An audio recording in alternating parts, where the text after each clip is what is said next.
Assalamualaikum warahmatullahi wabarakatuh. Saya Nurul Hidayah dari kelas 10 AKT 3. Saya akan menjelaskan dampak penjajahan Jepang di Indonesia dalam bidang politik.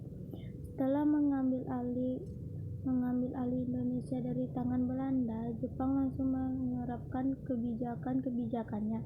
Kebijakan Jepang utamanya bertujuan untuk menghapuskan pengaruh Barat dan memobilisasi rakyat Indonesia untuk membantu perang. Walaupun sejumlah kebijakan politik Jepang menyengsarakan bangsa Indonesia, beberapa di antaranya dapat dimanfaatkan rakyat Indonesia untuk belajar. Lalu apa saja dampak penduduk Jepang di Indonesia dan bidang politik? Sejarah kedatangan Jepang ke Pulau Jawa. Perubahan sistem pemerintahan di Indonesia. Dalam bidang pemerintahan, akibat yang ditimbulkan dari adanya pendudukan Jepang di Indonesia adalah wilayah Indonesia di bawah kekuasaan militer. Sistem pemerintah di Indonesia pada masa penduduk Jepang berbeda dari era penjajahan Belanda yang hanya menerapkan pemerintah sipil. Dampak yang ditimbulkan dalam bidang pemerintahan dari adanya pendudukan Jepang adalah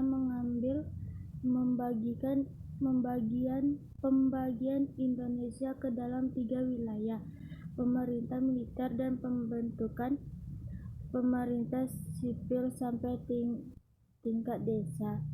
Setelah penduduk Indonesia, Jepang membagi pemerintahan ke dalam 3 bagian, yaitu pemerintah militer angkatan darat, tentara ke-25 yang berpusat Bukit Tinggi, pemerintah militer angkatan darat, tentara ke-16 yang berpusat di Jakarta, dan pemerintah militer angkatan laut yang berpusat di Makassar. Sedangkan pemerintah sipil Jepang membagi seluruh Pulau Jawa dan Madura, kecuali Soekarta dan Yogyakarta, ke dalam 6 tingkat, yakni Presiden, Psikotopraja, dan Kabupaten Gunkawedanan, Son Kecamatan, dan Ku Desa. Dalam hal ini, Jepang juga memberikan kesempatan kepada para tokoh Indonesia untuk menempati jabatan-jabatannya tertentu. Hingga saat ini, beberapa pembagian tingkatan daerah tersebut masih digunakan di Indonesia, misalnya kabupaten, kecamatan, dan desa. Penghapusan pengaruh Barat. Untuk menghapus pengaruh Barat, Jepang melakukan rakyat Indonesia menggunakan bahasa Belanda dan bahasa Inggris.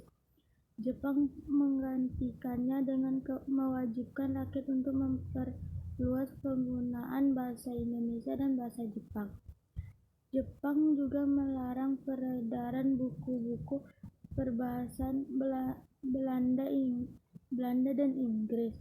Salah satu kebijakan Jepang untuk mendukung hal ini adalah language planning, yakni kewajiban untuk menggunakan bahasa Jepang di mana saja dan kapan saja.